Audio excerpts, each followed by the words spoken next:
आख दूंगा। अस्सलामुअलैकुम मेरे प्यारे वीवर, असां भी ठीक है। अल्लाह दा शुक्र, अल्लाह दा फजल को तुसां भी ठीक हो। अस्सलाम वालेकुम मेरे प्यारे बहन भाइयों, मैं भी ठीक हूँ। अल्लाह ताला से फजल करम से आप भी ठीक होंगे। आज जो है आपको मैं वीडियो दिखाता हूँ। जो सर्दी जो है बहुत आ गई है। 5 दिन हो गए ने, सूरज तो निकला नहीं, तो बाहर जो है सारी भी धुंध हैगी, तो किथे बंदा भी नहीं नज़र आता। बहुत 4 का टाइम हो गया है, तो अभी कंबनी लगने जा रही है। बहुत सर्दी हैगी बहुत। तो आपको मैं दिखाता हूँ जो घर जो है बेगम साहबा को मैंने किया है। तो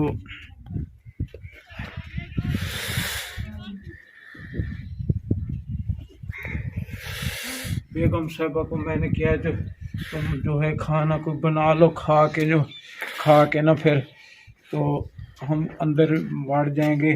क्या करें, बहुत सर्दी है। बाहर जो है किचन जो है हमारा बाहर होता है, तो हम 3 बजे जो है 4 बजे 3 बजे 4 बजे असी पकू के ना छेती अंदर बढ़ जाने। तो सर्दी आज जो है ये मिस्सी रोटी इसको कहते हैं। मैंने क्या एक मन बना लो मिस्सी रोटी का, तो हम तीनों बैठ के खा लेंगे। और ना कोई सब्जी किथे बंदा जा सकता है, ना कोई सब्जी ले सकता है। तो बाहर तो निकला भी नहीं जाता, बंदा जा भी नहीं सकता किथे। इतनी सर्दी है, इतनी ठंड है। जो इत्थे भी हम कंबड़ी लगी खड़ी है, इधर भी हम खड़े हैं तो बहुत कंबड़ी लगी खड़ी है। तो सर्दी इतनी हैगी। तो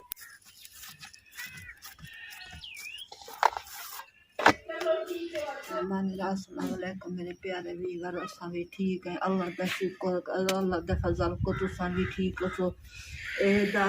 बहुत सर्दी आ गई है। अज अस मेथी पाटा है बारू कहीं बस्तियां नंदे पासों सब्जी कह नहीं सके। बहुत सर्दी इतनी किचन तक पता हो सीधा सारा कह नहीं दसा बारू बनाए। बस हम पकेने पे मिसी रोटी पका के ये बार सतरी है भाई बेटी भी ते मेरा बंदा ही ते असा मैं भी ऐसा खा दे सामने से चाह ते जो है चौथी दिन हारे पंजवी दी निकलिया भी क्या नहीं खुद कहीं जब बंदा वन भी नहीं सकता कि ना कोई सब्जी गिन सकते हैं, ना कुछ नहीं से गिन सकते। इस तरह की बहुत सर्दी है। ते पता हो सी जो भाई जरा है तो असा गरीब बंदे हैं, जरा कुछ होंदे कर दा अल्लाह दा शुक्र ओदा भी तक दिखे ने भाई यो कुछ बड़े ने करे ने खाने आए। अज असा क्या चाहिए मिसी रोटी दम भी पका गिनू आज सब्जी दे हाँ इतना सटे साढ़े 3 तवे ते यो असा पका दे त्री खाद भी सामने सूत रात भी 3 दा हुन टाइम थींदा पे। बस सब्जी 3 दा टाइम थींदा पे पक वे पका दे खाद ते जर है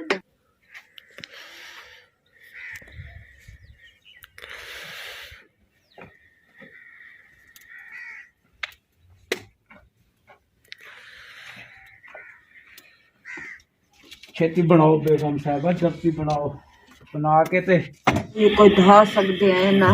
बस इवें रात दी बैठे हैं चूल्हे दे विच सर्दी दे विच अंदर बह के थक गए अंदर बह दे बिस्तरे ठर गए ने कच्चा कमरे सामने रात भी सर्दी तरह की लगती है। बहुत सर्दी आ गई है।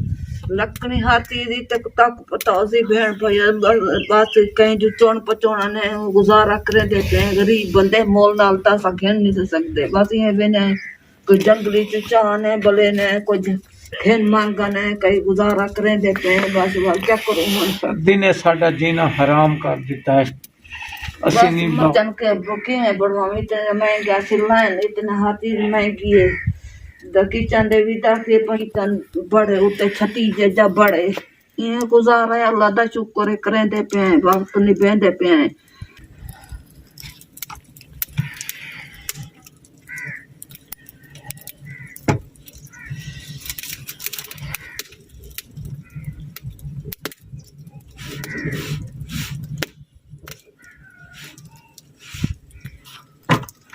क्यों खावे ਹੁਣ ਪੱਕਦਾ ਪਏ ਸੁੱਕ ਸੀ ਪਿਆ ਪੱਕ ਵੇ ਸੀ ਦੇ ਜਰਾ ਤੱਕ ਸਬਜ਼ੀ ਜੋਗ ਕਿਵੇਂ ਸਬਜ਼ੀ ਕਿਨੂੰ ਘਰ ਬੰਦਾ ਮੇਰਾ ਬੁਢੜਾ ਹੈ ਸਾਈਕਲ ਹੈ ਸਾਡਾ ਸਾਈਕਲ ਦਾ ਤੇ ਮੈਂ ਕਿਵੇਂ ਵੰਨਾ ਮੇਰੇ ਕੋ ਕੰਬੜੀ ਲੱਗ वेंदी बुखार आवे ते अज ये पका दे ये खा दे माँ बेटी भी दे मेरा बंदा ही दे असा इहो अज अज खुद शौक नाल पे खाना है असा कि अज सब्जी खुद गिनते नहीं सेंदे कहें जुदा ना कहें दा कोई वां सकदे बस सर्दी बहु है बहुत सर्दी है कंबदे बैठे हैं पहले इत्थे सब्जी वाले आ जांदे सी कोई सब्जी भी ले लेंदे सी जदों दी सर्दी आई है ना कोई सब्जी वाला भी नहीं आंदा इत्थे आसी भी नहीं जा सकते किथे बाहर दुकान दे सब्जी लेने बहुत दूर जाना पड़ता है वनु वनु थप गेना मुगल दे ढेसर कई मील पांदे ढेसर दा वने वाल आवे अन्या तई दा वाल साइकिल दे साथी वेसी मेरे बंदे को बहुत चंगा बहुत सफर है दे जर है अच्छा करा है लायक भी करा है शेर भी करा है सपोर्ट भी करा है दे जर है दा बस जर है दा अल्लाह दा शुक्र है जो वक्त गुजरदा पे गुजरेंदे पे अल्लाह सोना मालिक के जर देवन अल्लाह देसी दे जर है गुजार ही जावांगे वेसू अगे गुजार गए कई साल हुन भी गुजार वेसू सर्दियां कट वेसू बैठे हैं हर साल में गुजारा हो जांदा है सीधा पे बस घर ही वेसू